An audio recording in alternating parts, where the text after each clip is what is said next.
Did you know that stress is good? I'm serious. Stress is good. Now, I'm a doctor. Give me a minute. I'll explain. But let me tell you about my stress. I'm going to tell you about my worst day ever. Not a bad day, not a just terrible day, but a horrible, no good for nothing, low down, dirty, give it all up type of day. Now imagine having another one, and then another one, and another one, until all those bad days seem like one horrible life. Now that's what it was like as an ER doctor during COVID. Now I'm gonna take you for a minute in my world.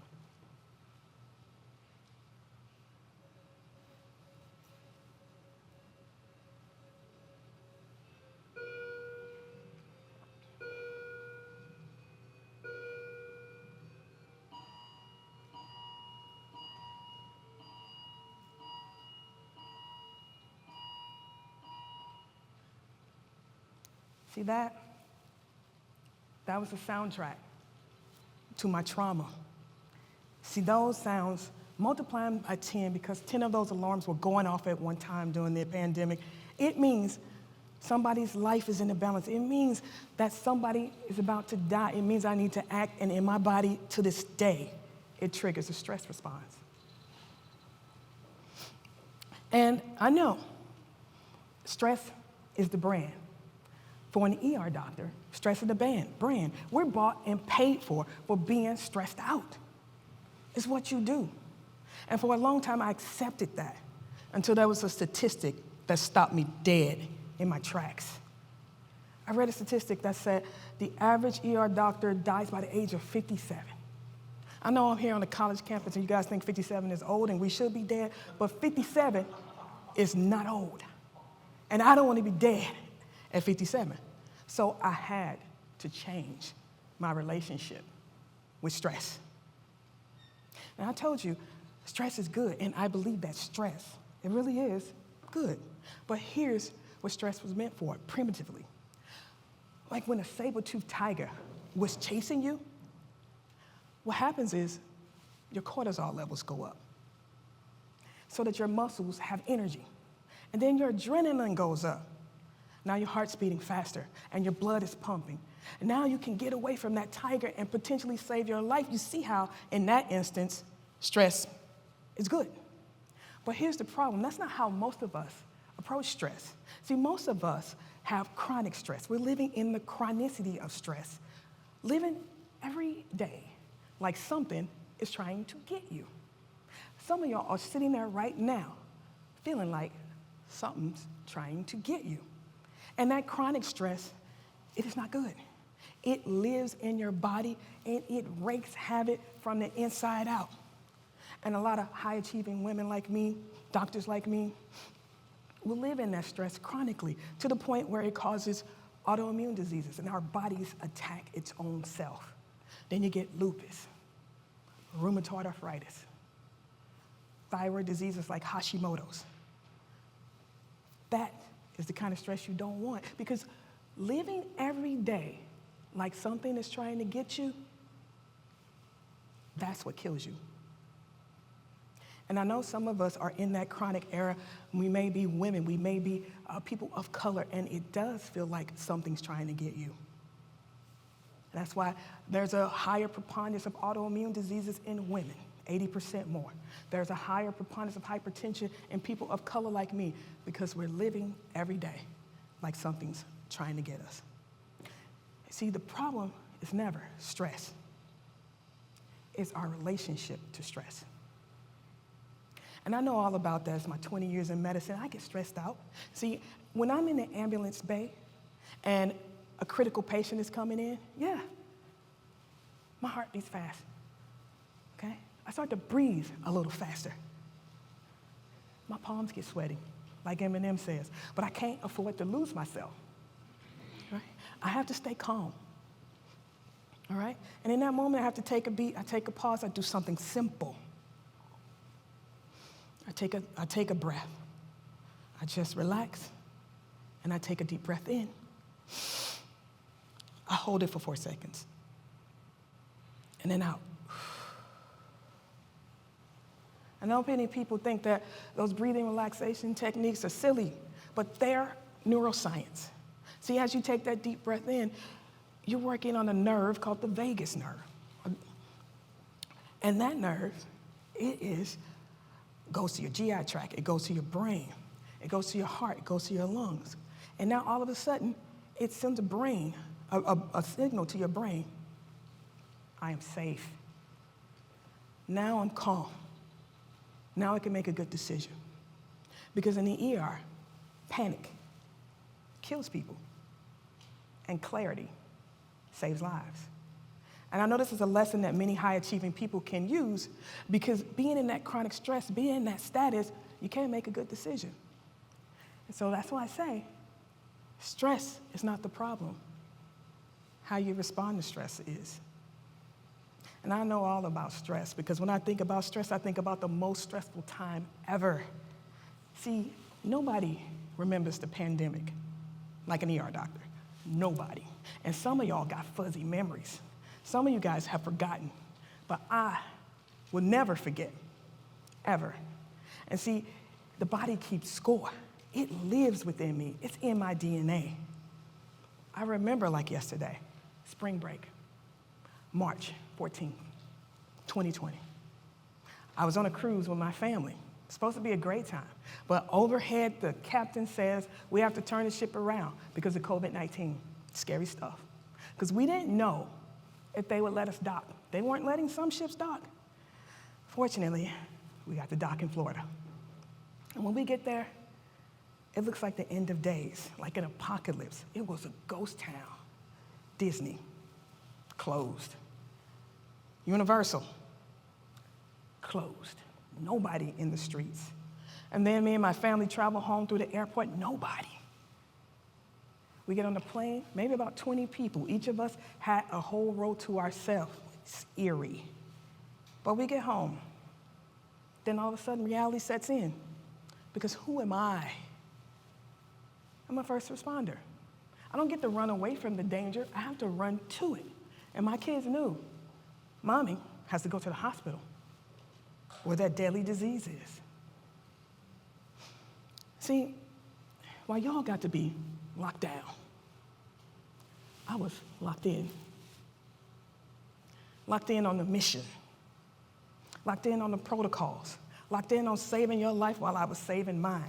Locked in. And it was stressful because I remember the protocols changing every day. Like one day, ibuprofen was good, give ibuprofen. And another day, don't give ibuprofen because it makes COVID worse and your patient will die. And then the other day, okay, you can give ibuprofen again. This went on for weeks and months. My head was on a swivel. And let me ask y'all something. Have you ever been afraid that if you breathe on your son, you would kill him? See, my son has an autoimmune disease, and that was my worst nightmare. So I was super careful, and I was terrified at the same time. I would drive home, and when I got home, I'd get undressed in the garage, leave everything out, and I'd disinfect everything, wiping everything down 2 or 3 times. Go straight to my room. It was above the garage and away from everyone else. I never came out. Nobody came in. It was so isolating. And then I'd get up before everyone else, crack of dawn, before the crack of dawn, and drive to work. See, I worked more than most because I never got sick. 80, 100 hours a week. And I all have to drive across this river to get to work, across this long, steel, gray bridge. And I don't know, but during that time, for some reason, it was always foggy, always dreary, looking like a Harry Potter movie, always. And one day I was driving across that bridge and I thought I was just tired. But tired doesn't make you hear things. I heard a voice. It said, jump in. And again, it said, jump in, meaning jump into the river. I just shook it off and I ignored it. But if it was any one of you, I would have admitted you to the hospital so you can get help. And so I just pushed through it. I kept going, kept working, until one day I got to the hospital and I learned that one of our colleagues died by suicide, another ER doctor, and he was the epitome of happiness. He had a beautiful wife and beautiful kids, a great business, and it seemed like he had it all. And I thought, if he could do that, so could I. See, it's not that uncommon. One doctor per day dies by suicide. That's a whole medical school class wiped out. And it's not just doctors, nurses are burning out, pharmacists. And right now the statistics are that over 50% of the healthcare workforce is burnt out, thinking about leaving. I'm asking you, can you imagine a world where there's no doctors and no nurses? We're getting too close to that, and that should terrify us all. But it's our own doing, because we don't care for those who care for us. See, we do things to healthcare workers like send them to understaffed hospitals and then blame them when an outcome is not optimal. Send them into a place where there's violence and they're supposed to be saving lives, but they're trying to protect their own. Okay? And then we don't offer any mental health services. See, healthcare workers are not martyrs. I know that's how the system trains us, but we're just people who know how to save lives. And saving your life should not mean losing mine. So, how did I get better? Yeah, I went to see the doctor. I got medication, I got therapy, and I'm still competent. I'm still a doctor, I can still save a life. I'm still credible, I just chose to live. And I reconnected to something called my purpose. And now people are like, oh, they think purpose is woo-woo. But I think about Simon Sinek. Simon Sinek says, it starts with why. I believe every bit of that. It sure does start with why. But the question I have is, then what? You know, like Billy Idol says, what am I made for? Because when you know what you're made for, now you're getting closer to your purpose. And I know people think purpose is woo-woo, like something you sit on a mountain, you meditate, and it falls down on you. But listen, I'm a science, and that doesn't fly with me. See, purpose is actually identifiable. It's scientific. You can do assessments, okay? It's just not motivational fluff. Here's what purpose is. Purpose is the best of what you have to give others. Notice I didn't say, oh, I said the best. And that's where many of us, especially healthcare workers, get it wrong. See, we try to give it all. We try to give everything, every shift, every day, all the time, to the point of emotional exhaustion. That's why we burn out.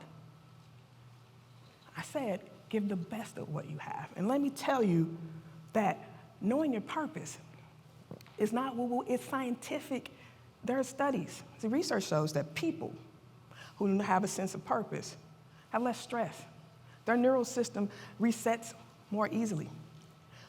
They have higher resilience, okay?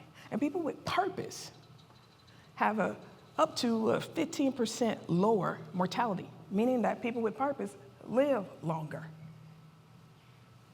And let me tell you guys the shortcut to finding your purpose.